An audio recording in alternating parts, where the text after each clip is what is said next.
Hey guys, so the title of this video is bound to trigger a few people, right?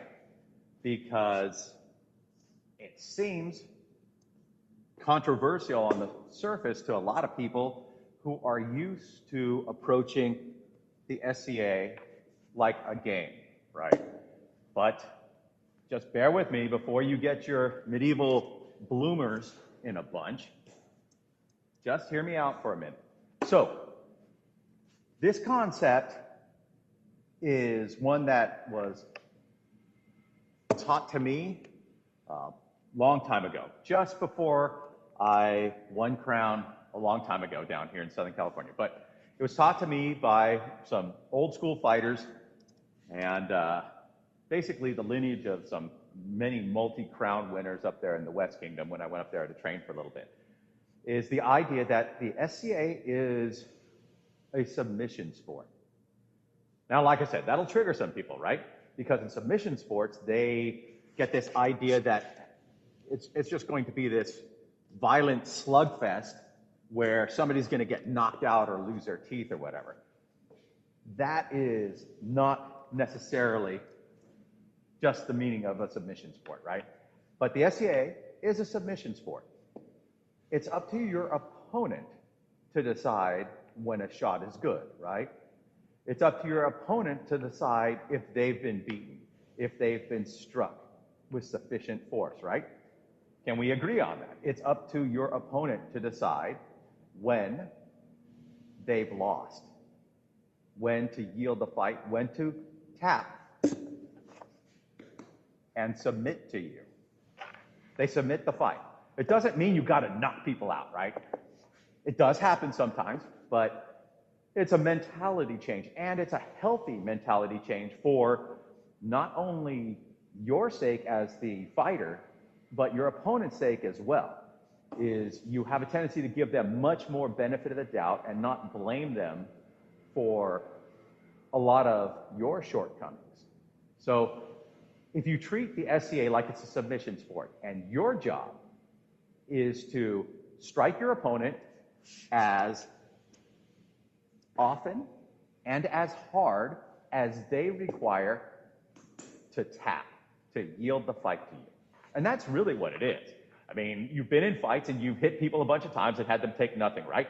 That means that they did not tap for you. They did not submit. And maybe they were being a little thick, but maybe they just require a stouter hit. You doubting them is, once again, doubting them, right? You got to leave it up to that other guy. That way you don't get wrapped up in like trying to blame them for everything. If you treat the SCA like a submission sport, I approach Bob here, Mr. Pell, and go, okay, I hit him with that leg shot. Okay, not good. Sure was clean.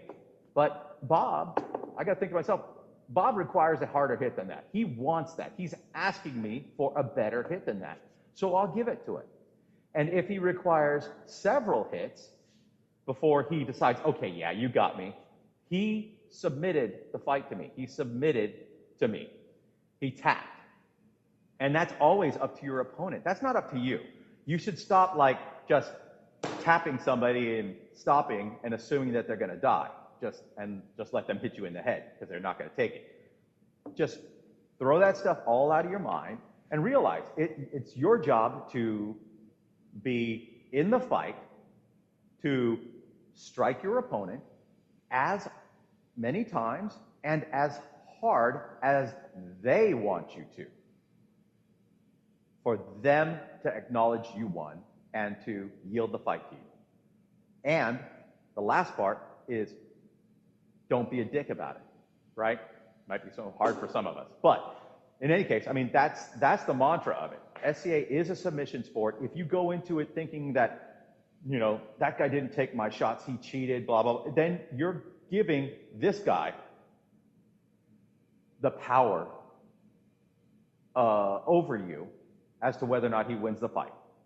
If you just think of it like a submission sport, that everybody has a different submitting point and it's up to them to choose their submission point, you can stay in the fight. You won't sit there and whine in the back of your head that guy didn't take that perfectly clean head snap, or this guy who just doesn't want you to beat him because his ego armor has added so much extra armor class to him.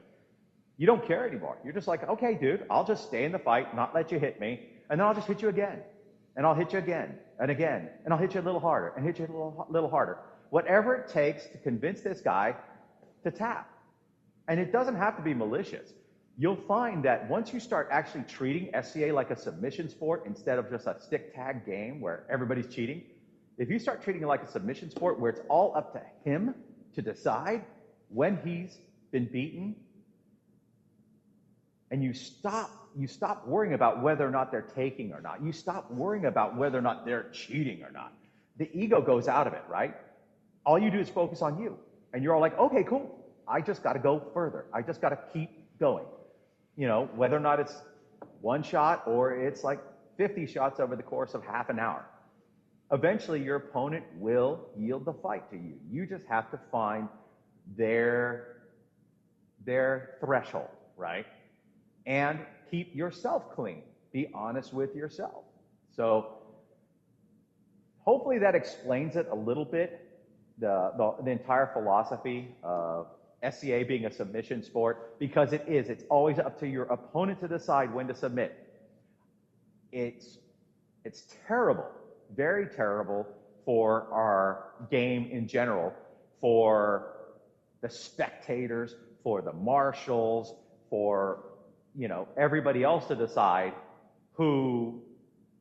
whether a shot is good or not, except for like the fighters themselves and the fighter being struck. How many times have you sat there in a tournament and watched it devolve into death by negotiation? That takes everybody out of the game, takes all of the quote unquote honor out of the sport. Just let your opponent decide when they're going to tap. Don't get wrapped up into it. Don't expect their submission point to be the same as yours. Just stay on your game. Don't get angry with your opponent. Just accept, okay, this guy is armored better than me.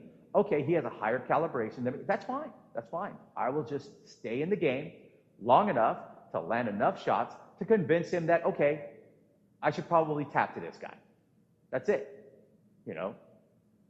It really helps your game, really improves what you do, and actually makes it so that fighting is more enjoyable, and in many ways, physically and ego-wise, is less injurious. If you don't sit there thinking to yourself, oh, this guy's cheating on me, you'll enjoy the fight more. You'll fight better. You won't hesitate as much, and you won't question your opponent's honor as much. You'll just accept that, hey, I just got to keep going and just get him in a position to tap.